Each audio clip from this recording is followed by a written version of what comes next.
the 1340s, there was an active workshop located in San Juan de las Abadesas, which denoted the aim of some promoters to give a new splendor to the monastery and the church. Outstanding among their production as a whole is the altarpiece of the Passion, Death, Resurrection, and Ascension of Jesus, commissioned to the sculptor Bernat Saulet in 1341.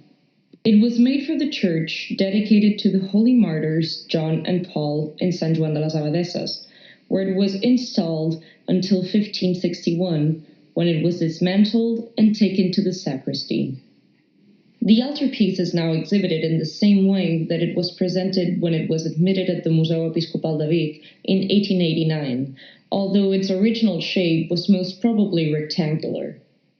The 20 scenes on the altarpiece develop the story of the main episodes in the life of Jesus, included between the liturgical feast days of Palm Sunday and Ascension Day.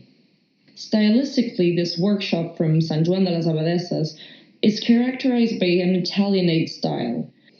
Saulet's works are related to the Sienese school for the way of stylizing the human figure and the way of emphasizing the narrative character of the relief.